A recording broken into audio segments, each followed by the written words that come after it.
reality here. You might know me as ApplePie Movement. I'm a humanitarian sharing the conversations with humanity which need to be heard. In today's conversation with Angela Wilcox, we discuss how she has used her platform of art installations to speak to social justice topics such as racism, classism, sexism, the fires in Australia, to gangs in Long Beach. So come on, grab a piece of pie and join our conversation. Why are you fascinated with people? My grandmother traveled a lot, and my mother traveled a lot, and when my grandmother died, she left money for the women only to travel. Women only? The women only. Oh wow! Yeah, so it's so so it's really interesting. So my grandmother was the first woman doctor in Australia. She had to get a degree in London, and when she went back, she was never able to practice as a doctor.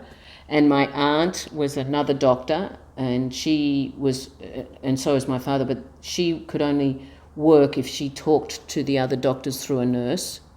I mean, it's been, so I think I was raised very much, I was raised as an equal to my brothers, and we were raised very much to look at people for who they are, not for what they have, achieved. And so I've just always had a fascination. I love people. I mean, that's why I'm a teacher.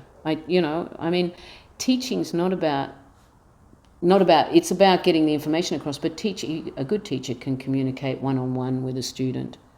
And so if I can, and I'm interested in people, so I win. What are your favorite subjects to teach?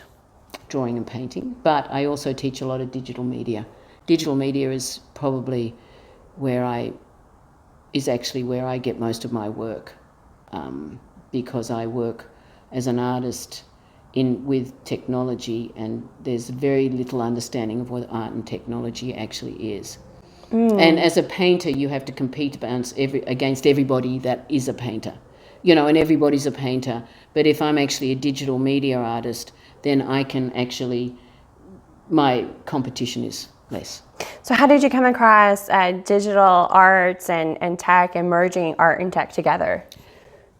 In Atlanta, when I was in Atlanta, I was asked by VSA for the Arts to work with people with visual impairments to create an exhibition. And so for 2 years I worked with them, and I wasn't really, most of my art is about challenging what it is that we're doing. So such as what it is, what do you mean by that, if you can expound? So when I say what it is we're doing, so as a visual, as a blind person, if you want to do art, you're always told that you have to do clay and you have to touch and feel. But there's this gamut of what visual impairment is. Some of them see, some of them are blind, some of them have gone blind. So there's all this whole sort of what should be taught to visually impaired people. I'm not interested in teaching what should be taught. I want to find out what I can teach that can benefit their lives, right? So for me, I chose to work with video and use video as their eyes. And at the same time that I was doing this, video art was becoming really important, and people were doing video art by hanging a video against their shoulder, against their arm, and going along in cars, and it was all blurry, and it was sort of very weird. And I thought, well, if they can do weird video, why can't a visually impaired person be accepted by the art world and do their own videos? Because that's an even way, conceptually it's even better because it's their eyes, right? Right. So I spent 1.5 years, 2 years working with these visually impaired people and they edited the videos themselves, which meant that some could see it, some couldn't. It was done by sound. So I also transcribed, I spent 1.5 years taking them places and understanding what colour was to them. Some had memories of colour, some never had any idea of what colour it was.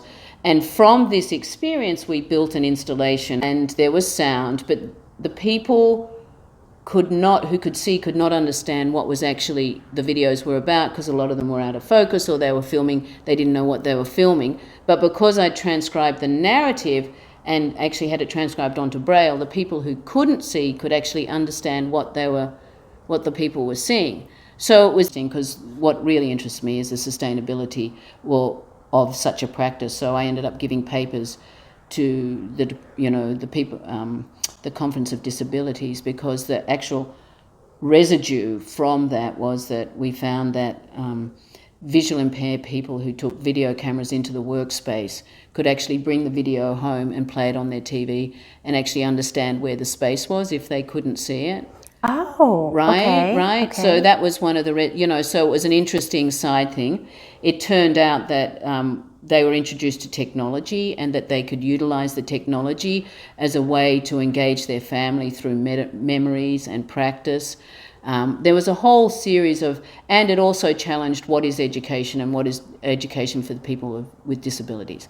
Does it have to be what everybody's always prescribed? The 1950s version of this was approved and this is how we've always done it, so we're always going to do it this way. So you're a kind of a visual reformer in a way, for an advocate for enriching the human experience. Yeah, and challenging what the human experience is, and challenging what we think should be said and done and how it should be done. So that's really what most of my practice is about and why I embed myself into communities.